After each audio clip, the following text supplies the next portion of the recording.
بس. اوكي. فخد تمويل علشان بيعمل شركه. حلو. عنده كارت؟ كارت كده في الشركه. اخد الفلوس وراح خد بيها كورسات في المعاد هناك عشان يبقى معتمد يعني ويبقى معاه شهاده.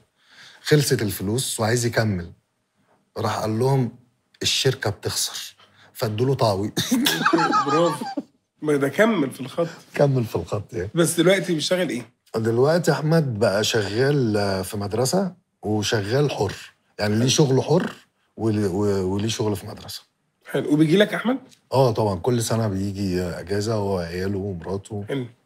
اخويا قوي يعني. اخوك طبعا. قوي يعني. وولاده اجانب؟ ولاده المان بقى. وانت عمهم عادي؟ وبيتكلموا معاك بقى ايه؟ لا طب انا اقول لك على موقف برضو. حمات اخويا مره جت اسكندريه، اخويا ما كانش موجود، فجت عندنا البيت. اوكي. فطبعا انا بقى كنت خدت شويه الماني، فعايز امارس الالماني مثلا ان انا اقول was ist das auf Deutsch، ايه ده بالالماني. اوكي. فحد يقول لي حاجه فانا اقول das ist auf Arabisch كذا. اوكي. فانا حلوه اللعبه دي قوي بالنسبه لي، اللي هو في جيتس عامل ايه الحمد لله ماشي. في عايزن زي مش الحاجات اللي هي عامل ايه كويس ازيك.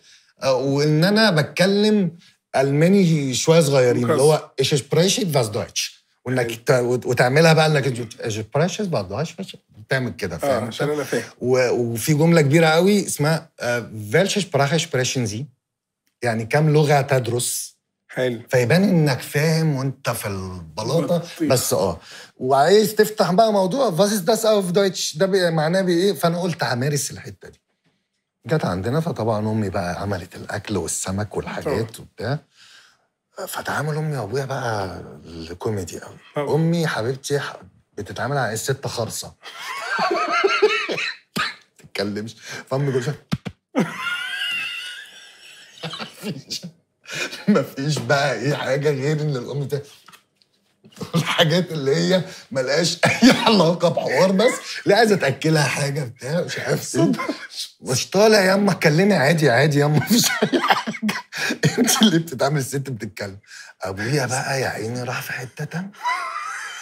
بدا يقول لها ان شاء الله. قلت له هي بتسمع بس ما بتفهمش حضرتك، مش بدك تعلس. وبيشرح لها حاجه بقى لما احمد يجي السنه الجايه فوق عندنا في البيت. حضرتك مكمل ليه يا حاج؟ هي ما فهمتش اول جمله.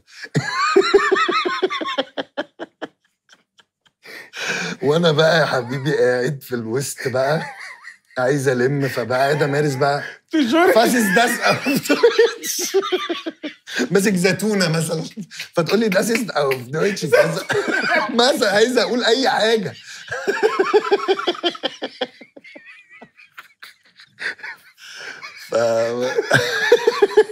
معتز في ايه؟ بس انا متخيل ايه؟ وانت دخلت في وسط الكلام ده عايز الماني بقى اللي هو تعرف ان في حاجه الماني حصلت.